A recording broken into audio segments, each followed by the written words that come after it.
Hello everyone गोदान मोनसे भिडियोनि गेजेरजों नोंथांमोनखौ गासैखौबो बरायनानै लाग्रोनाय थाबाय लोगोफोर लोगोफोर नोंथांमोना दायो नायगासिनो दङ मोनसे आपडेट भिडियो लोगोफोर बे चेनेलाव नोंथांमोना गोबां मोजां आपकामिं मिउजिक भिडियो फुल मुभि आरो शर्ट मुभिफोरनि गोबां मोजां आपडेट मोनबाय थानो थाखाय नोंथांमोना सब्सक्राइब खालामनानै खाथिनि बेल आइकनखौबो अल प्रेस खालामना लाग्रोबानो जाबाय लोगोफोर लोगोफोर बे खांखिला गोफार मोनसे कमेडि शर्ट मुभियावनो जों गाहायै फाव खालामनायखौ नुनो मोनखादों प्रिया रैसु आरो जयन्त बसुमतारी फैलाव बसुमतारी आरो लोगोसे सानैसो फाव खालामगिरिफ्रा बे खांखिला गोफार मोनसे शर्ट मुभियाव फावखौ खालामो लोगोफोर नोंथांमोनाथ' बे खांखिला गोफार शर्ट मुभिखौ गोबाङानो पार्ट 1 निफ्राय लानानै पार्ट 10 सिम नायखादों आरो नुखादों आरो नोंथांमोना गोबाङानो फेमिलि एन्टारटेनमेन्ट चेनेलाव बयबो नायखादों नङा होमबा लोगोफोर आरो लोगोफोर नोंथांमोना बे खांखिला गोफार मोनसे शर्ट मुभिनि पार्ट 11 खौ जोबोरैनो नायनो होननानै एक्साइटेड जाबाय थादोंमोन गोबाङानो कमेन्ट्स खालामबाय थादोंमोन बेनि खांखिला गोफार पार्ट 11 खौ थाबैनो रिलिज खालामदो होननानै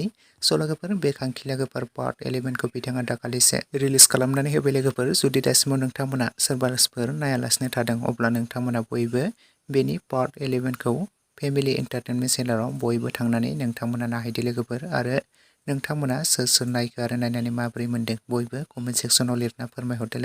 लोगोफोर आरो नोंथांमोना बेनि पार्ट 12 खौ नायनो थाखाय जोबोरैनो एक्साइटेड जानानै दं नामा जुदि नोंथांमोना नायनो थाखाय एक्साइटेड जानानै दङब्ला कमेन्ट सेक्सनाव लिरना फोरमायहरदो बिथांमोननि शुटिंआ थाबैनो सोलिगोन आरो बिथांमोना थाबैनो फेमिलि एन्टारटेनमेन्ट चेनेलावनो बिथांमोना थाबैनो रिलिज खालामनानै होगोन लोगोफोर नोंथांमोना बयबो नायनो थाखाय एसे नेनानै थाथ'दो लोगोफोर लोगोफोर लोगोसेनि दिनैनि शर्ट आपडेट भिडियो बेखिनियावनो भिडियोखौ जोबजासे नायनायनि थाखाय thank you for watching next भिडियोआव थाबैनो लोगो मोनफिनगोन।